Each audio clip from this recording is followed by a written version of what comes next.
nuevamente, como les decíamos, en QM, en Notas Verdaderas, y hoy volvimos a nuestro estudio habitual y con la presencia de un diputado nacional, un hombre que está radicado desde hace muchísimos años en La Plata, que fue diputado provincial, que actualmente es vicepresidente de la Comisión de Presupuesto de la Cámara de Diputados de la Nación, un hombre del radicalismo que está dentro del Frente Faunen, Miguel Basse. Gracias por estar acá con nosotros nuevamente, como hace bastante tiempo que no nos veíamos.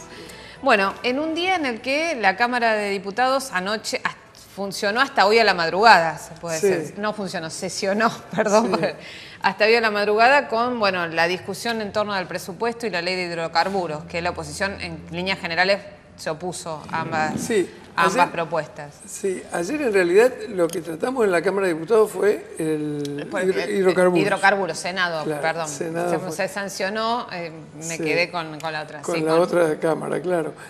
Sí, la verdad es que estuvimos hasta tarde discutiendo la ley de hidrocarburos. Nosotros nos opusimos porque en realidad creemos que no resuelve el tema energético de la Argentina, que creemos que podríamos haber hecho algo bastante mejor. Creemos que allí nos estamos perdiendo la oportunidad de trabajar seriamente en lo que es la matriz energética de la Argentina y por otra parte entendemos que hay concesiones importantes que se le hacen a las empresas en perjuicio de las provincias petroleras. Por ejemplo, en esta nueva ley se establece un máximo de regalías, que la ley anterior no tenía. Ese máximo de regalías es hasta el 12%. ¿Cómo sería esto? ¿Esto le queda para la provincia? Esto es lo que queda para la provincia. Es increíble porque seguramente la sociedad no conoce. En realidad, la explotación del petróleo en la Argentina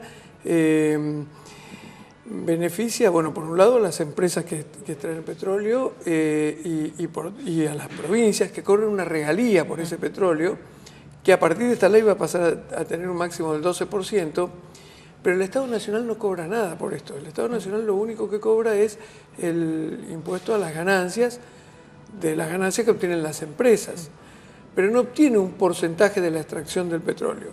Esta es toda una discusión que deberíamos volver a dar en algún momento.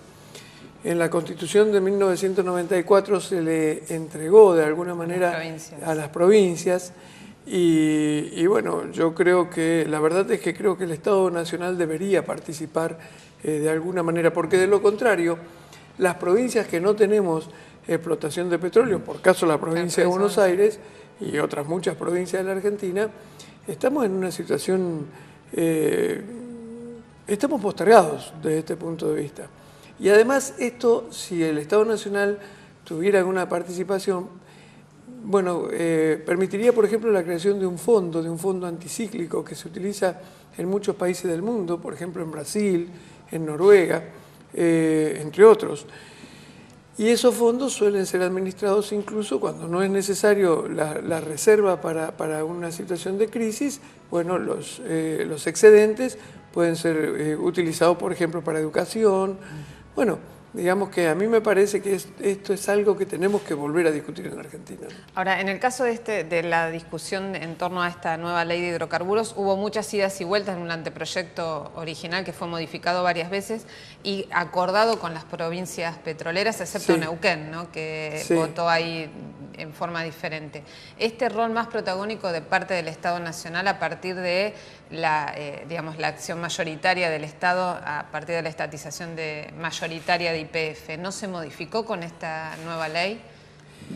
Bueno, sí, lo que hace el Estado con esto, el Estado Nacional, a ver, el Estado Nacional, impulsado por la situación de crisis energética que tenemos en la Argentina, que es realmente importante porque estamos gastando en comprar energía al exterior alrededor de 13.000 millones de dólares. Lo que pasa es que como también vendemos una parte, tenemos una balanza comercial energética de 7.000, 8.000 millones de dólares negativa, más o menos en ese nivel.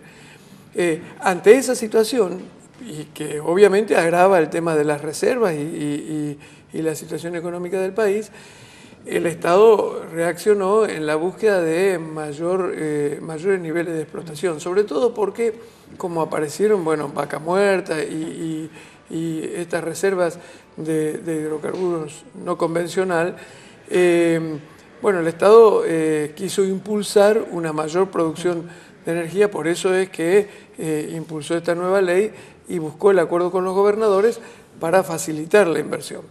Ahora, desde nuestro punto de vista, hay algunas cuestiones que deberían haber sido planteadas de manera distinta. Por ejemplo, se otorga muchos beneficios a las empresas que ya tienen zonas adjudicadas, a las empresas que ya tienen concesiones con las que están trabajando en determinadas zonas, y la verdad es que desde nuestro punto de vista eso es un beneficio importante para las empresas, pero no garantiza de ninguna manera un mayor nivel de exploración y de explotación, ¿no? Bueno, te paso a dos temas que ahora están discutiendo, que van a entrar a discutirse en la Cámara de Diputados. Una es el tema que está discutiéndose ya en el Senado de este proyecto de modificación del Código Procesal Penal. ¿Cómo veías el proyecto que mandó el Ejecutivo, que está discutiéndose ahora en el Senado y que en realidad está siendo sometido a algunas modificaciones por lo que se ve? Sí, yo en términos generales creo que es bueno replantearse el Código Procesal Penal en la Argentina. Me parece que hay un objetivo central que es hacer más dinámico el proceso judicial. A mí eso me parece que es muy importante. Yo creo que el tema de la seguridad está absolutamente ligado al dinamismo que tenga el proceso penal. Me parece que este es un tema fundamental. Incluso la verdad es que el código que se impulsa a nivel nacional tiene coincidencias importantes con el código que rige la provincia de Buenos Aires. Así es que desde ese punto de vista me parece que es un código que tiene cosas positivas. Este proyecto que ha llegado del Poder Ejecutivo me parece que tiene cosas positivas. Repito, sobre todo en esto que tiene que ver con la posibilidad de contar con un sistema mucho más ágil. Los tiempos procesales, claro, para los tiempos llegar procesales. a juicio en proceso de No oralidad. solo los tiempos que establece como límite el código, sino, digamos, el sistema es un sistema mucho más dinámico, digamos. El sistema con este funcionamiento de los fiscales y que los jueces en definitiva terminen siendo jueces de garantías, me parece que es un sistema mucho más dinámico. Lo que también es cierto que hay que reclamar, pero por supuesto este es un aspecto distinto, que está vinculado, pero que no debería, desde mi punto de vista, impedir la sanción de un nuevo código. Hay que reclamar una independencia absoluta del Ministerio Público, digamos, que los fiscales realmente tengan independencia para trabajar, para evitar cualquier tipo de presión sobre determinadas fiscalías en la investigación de determinados hechos que pueden estar vinculados, por ejemplo, con hechos de corrupción. Esto hay que tratar de garantizarlo para que... ¿Impulsarían una ley de Ministerio Público distinta de la que... Habría que discutir seriamente eso. A mí me parece que hay que tratar de garantizar la independencia del Ministerio Público de manera tal de que cada fiscal pueda trabajar con tranquilidad e investigar lo que considere que deba investigar y con la profundidad que deba hacerlo, pero paralelamente me parece a mí que es importante que a nivel nacional contemos con un código procesal que le permita, como digo, nos permite una justicia mucho más dinámica. Es decir, que en términos generales está de acuerdo con la necesidad de sancionar. Yo sí, por supuesto que hay que, sí, yo creo que sí, yo en eso estoy porque hay varios proyectos, dentro del propio radicalismo hay varios proyectos. Y creo que tenemos que dar el debate justamente para ir avanzando en los detalles que corresponde avanzar. De todas maneras, yo creo que estas son cuestiones muy trascendentes, por eso es que es importante que analicemos todos estos proyectos despojados de cualquier intención electoral, digamos todos, ¿no? El gobierno y los partidos de la oposición, que lo hagamos con la mayor seriedad y responsabilidad posible, pensando en que en definitiva son leyes muy trascendentes que después van a condicionar, orientar procesos que tienen que ver, en definitiva, con la calidad de vida del conjunto. Por eso digo, me parece que es muy importante que nosotros hagamos abstracción de enfrentamientos políticos en determinado momento y seamos capaces de analizar en profundidad estas cosas en función, como digo, del bien común, ¿no? Y hablando de proyectos trascendentes y que también van al presente y al futuro, ¿no? Ayer se conoció la decisión del Ejecutivo y envió ya al Congreso el tema de esta nueva ley, nuevo proyecto de ley de convergencia tecnológica, sí. Digamos, no me sale ahora el nombre específico que le dieron para... Bueno, pero lo que se habla es que en definitiva la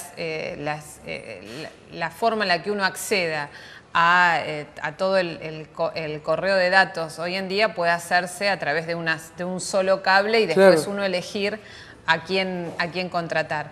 Y esto a su vez generó mucha polémica, ya empezó a generar polémica en torno a la inclusión de las telefónicas en el mercado audiovisual. ¿Cómo analiza, si pudo analizar de anoche a hoy, ¿no? Esta posibilidad? En realidad no lo hemos conversado. En el bloque, por supuesto, todavía no hemos analizado este tema, pero es realmente un tema importante. A ver, yo creo que en la medida en que esto puede llegar a significar a lo mejor concentrar demasiado poder en determinadas empresas y bueno, y creo que esto hay que estudiarlo en profundidad. De hecho, hoy en día hay 4 empresas que tienen el 80% del mercado, ¿no? Claro, de todo lo que es difusión de datos. Sí, sí, absolutamente.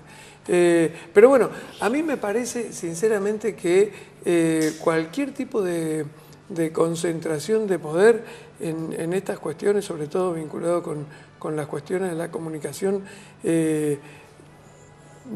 no es lo mejor, digamos. Me parece a mí que cuanto más distribución exista de la comunicación, es mejor. Por supuesto que hay que analizar en profundidad. Yo no conozco este proyecto porque todavía no hemos tenido tiempo de estudiarlo. Lo único que sé es lo que he leído en los diarios, pero me parece que es un tema también a estudiar con mucha responsabilidad. No sé con toda sinceridad si el gobierno va a insistir en sacarlo en este tiempo. A lo mejor sí, pero no estoy tan seguro, ¿no? Sí, el tema de lograr la desconcentración del mercado de las comunicaciones, ya hace 6 años que se sancionó la ley de servicio de comunicación audiovisual y la posibilidad de que se transforme en una realidad evidentemente todavía dista de serlo, sí, ¿no? Por supuesto, sí. Yo es creo una que puja de poder muy es un fuerte. tema, claro, es un tema muy importante, hay que ver cómo se avanza en esto. A ver, sin perjudicar a nadie, pero lo que digo es, siempre los monopolios, los oligopolios tienen la tendencia, naturalmente, a concentrar poder y poder económico. Y en general esto no está asociado directamente al interés general, digamos. Está bien porque en definitiva las empresas tienen una función distinta, digamos.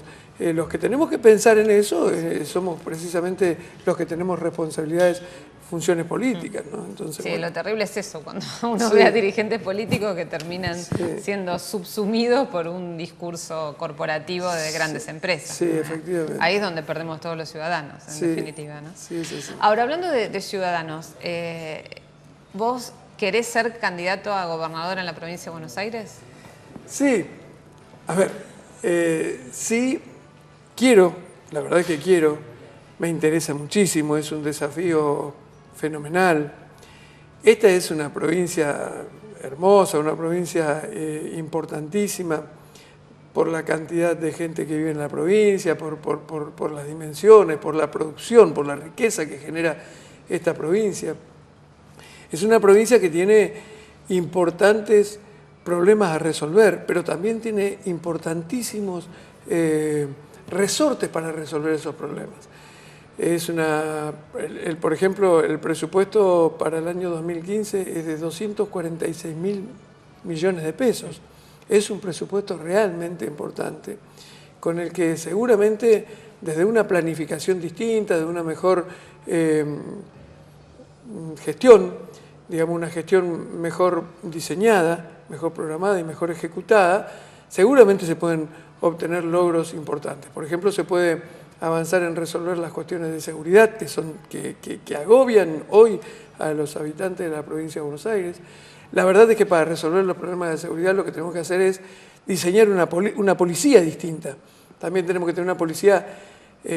tener una policía mejor formada, más controlada, porque a veces hay policías que son parte del problema en lugar de ser parte de la solución. Y tenemos que tener una policía preparada para prevenir el delito. Pero además del tema de la seguridad hay otras cuestiones, el tema de la calidad educativa, el tema de la falta de infraestructura, sobre todo la falta de infraestructura en el interior. Bueno, en el Gran Buenos Aires también, en el Gran Buenos Aires tenemos serios problemas de medio ambiente, de inundaciones, de falta de tratamiento de los arroyos, tenemos problemas de transporte, digamos, hay una cantidad importante de problemas que se resuelven o que se pueden resolver con mejor planificación y mejor gestión. La verdad es que yo creo que en eso el gobierno, los gobiernos justicialistas que se han sucedido en el gobierno, en el poder en la provincia de Buenos Aires, han cometido un error. Yo creo que hace 27 años que gobierna el mismo partido político, la misma expresión política, aunque vaya cambiando de nombre, la misma expresión política, y la verdad es que estas cosas no se han resuelto. Hoy, lamentablemente, en la provincia de Buenos Aires tenemos, por ejemplo, peor calidad en la educación que la que teníamos hace 20 años, y estas cosas deben resolverse inmediatamente. Ahora, la verdad es que tampoco esta es una decisión personal. En el caso de mi candidatura, lo que hubo fue una decisión de un sector importante del partido, el sector mayoritario del Partido Radical, que es el que conduce Ricardo Alfonsín, que decidió, bueno, postular mi candidatura a la gobernación. Candidatura que, bueno, con la que vamos a trabajar, vamos a tratar de instalarnos. Sabemos que es difícil, sabemos que es muy difícil, sabemos del poderío enorme desde el punto de vista electoral que tiene el peronismo en la provincia de Buenos Aires, pero bueno, es cuestión de ofrecerle a la sociedad una alternativa distinta y trabajar mucho, ¿no? Ahora, tu candidatura iría en el marco de las PASO, digamos, claro. Sería, digamos, dentro de Faunen tendría que definir la candidatura del sector. Claro, digamos. Efectivamente. Sí, seguramente va a haber otros candidatos dentro del espacio UNEN o Faunen. Bueno, de hecho, Jorge Ceballos, de Libres del Sur, por ejemplo, ya es candidato, ya se postuló también. Tenemos excelente relación, somos muy amigos con Jorge Ceballos y la verdad es que yo fui al lanzamiento de su candidatura y él me lo agradeció sabiendo que yo era un precandidato del radicalismo. Lo importante de esto es que nosotros logremos instalar desde este espacio, desde UNEN, en la sociedad la sensación o la comprensión de que hay una posibilidad distinta, digamos que no necesariamente tiene que ganar una expresión del peronismo en la provincia de Buenos Aires, que también hay otro espacio que ofrece una alternativa distinta y en eso estamos trabajando. Por eso digo que es importante también que existan otros candidatos dentro de UNEN y que compitamos en las PASO a ver, bueno, en definitiva, que allí se decida quién es el candidato a gobernador, ¿no? Bueno, te propongo una pausa y seguimos hablando en el próximo bloque sobre estas alternativas electorales en la provincia de Buenos Aires y a nivel nacional. Y qué pasa en Faunen, UNEN, donde también la interna viene a full. Bueno, en el próximo bloque seguimos acá con el diputado nacional Miguel Bassi.